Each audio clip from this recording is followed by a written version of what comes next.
എല്ലാവർക്കും സലു പ്ലസിലേക്ക് സ്വാഗതം. ഞാൻ സമീറ. 2018 ഓഗസ്റ്റ് 3 അധികം ആർക്കും മറക്കാനാകാത്ത ദിവസമായിരുന്നു. കാരണം ഒരുപാട് വർഷങ്ങൾക്ക് ഇപ്പുറം പ്രളയക്കെടുതി സംഭവിച്ച ദിവസമായിരുന്നു അന്ന്. ഏകദേശം അതുപോലെ തന്നെയാണ് ഇപ്രാവശ്യവും സംഭവിച്ചിരിക്കുന്നത്. ഇപ്പോൾ നമ്മളുടെ തെക്കോട്ടാണ് അധികം പ്രളയം നാശം വിതയ്ക്കാത്തത്. പക്ഷേ വടക്കോട്ടൊക്കെ പല സ്ഥലങ്ങളും ഉരുൾപൊട്ടലും വെള്ളപ്പൊക്കവും ഒക്കെ കൊണ്ട് എല്ലാവരും വളരെയധികം ബുദ്ധിമുട്ടുന്നു എന്നാണ് അറിയാൻ കഴിഞ്ഞത്. നമ്മളുടെ ഇവിടെ മഴ കുറച്ച് കൂടുതലുണ്ടെന്നത് ഒഴിച്ചാൽ പിന്നെ കടപ്പുറം ഏരിയ, അതായത് ശംഖുമുഖം, വലിയതുറ, ആ ഏരിയകളിലാണ് പ്രളയക്കെടുതി കുറച്ചെങ്കിലും ബാധിച്ചിരിക്കുന്നത്. അപ്പോൾ ഇന്ന് രാവിലെ വലിയൊരു മഴയുണ്ടായിരുന്നു. ഞാൻ വിചാരിച്ചു വാർത്തകളിലുള്ള വിശേഷങ്ങളെല്ലാം അറിഞ്ഞപ്പം ഒന്ന് നമ്മളുടെ തിരുവനന്തപുരം നഗരം കാണാമെന്ന് കരുതി. ഇപ്പോൾ കണ്ടോ, ഇതിപ്പോൾ വെള്ളയമ്പലമാണ്. ഇവിടെയാണ് ഇപ്പോൾ ഈ അടുത്തൊരു മാധ്യമ പ്രവർത്തകൻ മരണപ്പെട്ട ആ ഒരു സംഭവം നടന്നത്. കഴിഞ്ഞ പ്രളയത്തിൽ ഒരുപാട് സന്നദ്ധ സംഘടനകൾ പല പല സ്ഥലങ്ങളിലായിട്ട് കളക്ഷൻ സെൻറ്റർ തുറന്നിട്ടുണ്ടായിരുന്നു. അപ്പം അതിൽ സലു കിച്ചനും അന്ന് അവർക്കൊപ്പം നിന്ന് പ്രവർത്തിക്കാൻ കഴിഞ്ഞിട്ടുണ്ട്. ഈ വർഷവും കളക്ഷൻ സെൻറ്റർ പലയിടത്തായിട്ട് ഓപ്പൺ ചെയ്തിട്ടുണ്ട്. അതിൽ ഞങ്ങൾക്ക് ഒഫീഷ്യലായിട്ട് പറയാൻ പറ്റുന്നത് നമ്മളുടെ തിരുവനന്തപുരത്ത് നഗരസഭയാണ്, അതായത് കോർപ്പറേഷൻ. അവിടെ അവർ 24 മണിക്കൂറും പ്രവർത്തിക്കുന്ന ഒരു കളക്ഷൻ സെൻ്ററാണ് തുറന്നിരിക്കുന്നത്. അപ്പം നിങ്ങളിൽ, അതായത് ഇത് കേട്ടുകൊണ്ടിരിക്കുന്ന നമ്മളുടെ വ്യൂവേഴ്സിലോ ആർക്കെങ്കിലും സഹായം അവർക്ക് ചെയ്യണം എന്നുണ്ടെങ്കിൽ നമ്മളുടെ ഈ തിരുവനന്തപുരം നഗരസഭയിൽ ചെന്ന് കഴിഞ്ഞാൽ അവർക്ക് വേണ്ട സഹായങ്ങൾ നമുക്ക് എത്തിച്ചു കൊടുക്കാൻ സാധിക്കും.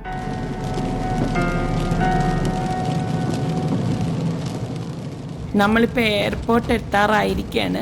ഇപ്പം നമ്മൾ കണ്ടതിൽ ഈ ഒരു ഭാഗത്താണ് കുറച്ചധികം വെള്ളം ഇങ്ങനെ കെട്ടി നിൽക്കുന്നതായിട്ട് കണ്ടത്. അതുപോലെ തന്നെ കരമനയാറിൻ്റെ ആ ഒരു ഭാഗത്തും ഇതുപോലെ വെള്ളക്കെട്ടുണ്ടെന്നാണ് പറയപ്പെടുന്നത്. ഇതേ കണ്ടോ, ആ അപ്പൂപ്പൻ നോക്കിയ സൈക്കിളിൽ പാവം വളരെ ബുദ്ധിമുട്ടി പോകുന്ന ആ ഒരു കാഴ്ചയാണ്. ഇതുപോലെ വെള്ളം കെട്ടി നിൽക്കുന്ന അവസ്ഥയിലാണ്. കഴിഞ്ഞ വർഷമായാലും എലിപ്പനിയൊക്കെ ഉണ്ടായത് ഇതുപോലെയുള്ള ഒരു അവസ്ഥയിൽ നിന്നാണ്. അപ്പം അതിന് വേണ്ട മുൻകരുതലുകൾ നമ്മൾ എടുക്കുന്നത് നന്നായിരിക്കും.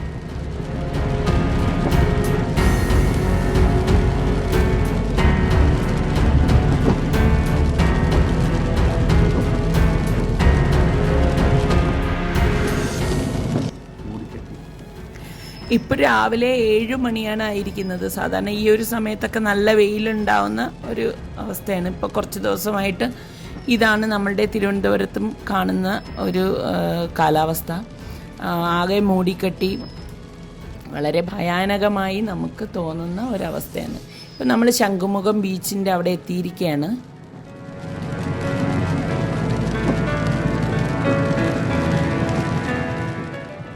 മറ്റേത് നമ്മൾക്ക് ഈ ശംഖുമുഖം ബീച്ചിൻ്റെ അങ്ങോട്ടേക്ക് പോകാൻ സാധിക്കുമായിരുന്നു. ഇപ്പോൾ കണ്ടോ, ദേ ഇതുപോലെ ക്ലോസ് ചെയ്തിരിക്കുകയാണ്.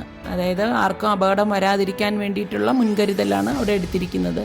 വള്ളമൊക്കെ ഇതുപോലെ കരയ്ക്ക് അടുപ്പിച്ച് വെച്ചിരിക്കുന്ന അവസ്ഥയാണ് നമുക്കിവിടെ കാണാൻ പറ്റുന്നത്. കണ്ടോ, അവിടെ ഇതുപോലെ ബോർഡും ഒക്കെ വെച്ചിട്ടുണ്ട്. ഇതാണിപ്പോൾ തിരുവനന്തപുരം ശംഖുമുഖത്ത് നിന്ന് കാണുന്ന ദൃശ്യം.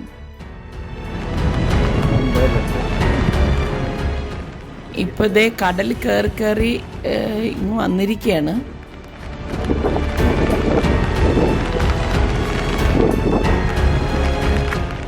ഞാൻ കഴിഞ്ഞ ഒരു വീഡിയോ ഇട്ടിൽ കാണിച്ചിട്ടുണ്ടായിരുന്നു ഫുട്പാത്ത് ഇടിഞ്ഞുകൊണ്ടിരിക്കുന്ന ഒരവസ്ഥ. ഇപ്പം അതൊക്കെ ഇടിഞ്ഞു പോയിട്ട് ശരിക്കും റോഡിലേക്ക് എത്തിയിരിക്കുകയാണ് കടൽ.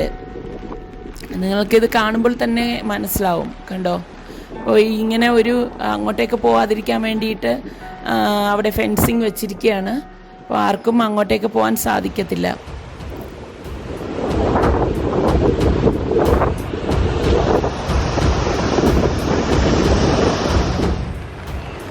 കടല് നോക്കിക്കേ, വല്ലാതെ ക്ഷോഭിച്ചിരിക്കുകയാണ്. കലങ്ങിയ വെള്ളമാണ് ആ തിരയടിച്ച് വരുമ്പോഴൊക്കെ കാണുന്നത്. ഇത് ലേറ്റസ്റ്റ്, അതായത് ഇന്ന് രാവിലെ നമ്മളുടെ ശംഖുമുഖത്ത് നിന്നുള്ള ദൃശ്യമാണ് നമ്മൾ ഈ കാണുന്നത്. വള്ളമെല്ലാം റോഡിൽ ഇറക്കിയിട്ടിരിക്കുകയാണ്, കണ്ടോ. ശരിക്കും ഇവിടെ ഉള്ളവരുടെ കാര്യമാണ് കഷ്ടം. കാരണം അവർക്കിപ്പോൾ അവരുടെ നാട് വിട്ട് മാറാനും പറ്റത്തില്ല. അവർക്ക് ആഹാരത്തിനായാലും ബാക്കിയുള്ള ജോലിക്ക് പോകാനും ഒരു സൗകര്യമില്ല. അപ്പോൾ ശരിക്ക് വല്ലാത്തൊരു അവസ്ഥയാണ് ഇവിടെ ഉള്ളവരുടെ കാര്യം. ശരിക്കും കഴിഞ്ഞ പ്രളയം നടന്നിരുന്നപ്പോഴേക്ക് ഇവരുടെ ഒരു കൂട്ടായ്മയാണ് റെസ്ക്യൂ പ്രവർത്തനം നടത്താനായാലും ഒക്കെ മുന്നിട്ടിറങ്ങിയിരുന്നത്. ഇവർക്ക് മറ്റ് ജോലിയോ ഒന്നും ഇല്ല. കാരണം അവരുടെ ഉപജീവനം എന്ന് പറയുന്നത് തന്നെ മീൻപിടുത്തമാണ്. അപ്പം ഈ ഒരു അവസ്ഥയിൽ അവർക്ക് കടലിൽ പോകാനോ അങ്ങനെ ഒരു ഉപജീവനം നടത്താനോ ഒന്നും സാധിക്കത്തില്ല. അപ്പോൾ അവരുടെ കുടുംബം ശരിക്കും പട്ടിണിയിലേക്ക് കടക്കുന്ന ഒരവസ്ഥയാണ്. അപ്പം ശരിക്കും നമ്മളെല്ലാവരും അറിഞ്ഞ് തന്നെ അവരെ സഹായിക്കേണ്ടതാണ്. വല്ലാത്തൊരു അവസ്ഥയാണ് അത്. ശരിക്കും നമ്മൾ നേരിട്ട് കാണുമ്പോഴേ ആ ഒരു അവസ്ഥകൾ നമുക്ക് മനസ്സിലാവത്തുള്ളൂ. നമ്മളിങ്ങനെ മുന്നോട്ടേക്ക് പോയിക്കൊണ്ടിരിക്കുമ്പം റോഡിൻ്റെ പകുതിയോളം ഇപ്പോൾ കണ്ടോ കടലെടുത്തുകൊണ്ട് പോയിരിക്കുന്ന അവസ്ഥയാണ് കാണാൻ സാധിക്കുന്നത്. ഇത്രയും ഒരു ദുർഘടമായ അവസ്ഥയിലും കണ്ടോ ചെറിയ വള്ളമായിട്ട് പോയിട്ട് തിരിച്ചു വരുന്ന ആൾക്കാരും ഉണ്ട്. എനിക്ക് തോന്നുന്നു അവരുടെ നിവൃത്തികേട് കൊണ്ട് അവർക്ക് എന്തെങ്കിലും ഭക്ഷിക്കണ്ടേ, അതിനു വേണ്ടിയിട്ടായിരിക്കും പാവങ്ങൾ ഈ വള്ളം എടുത്തിട്ട് കടലിലേക്ക് പോയിരിക്കുന്നത്. കാണുമ്പോൾ ശരിക്കും ഒരു വല്ലാത്തൊരു വിഷമം തോന്നുന്നുണ്ട് കേട്ടോ അവരുടെ അവസ്ഥ.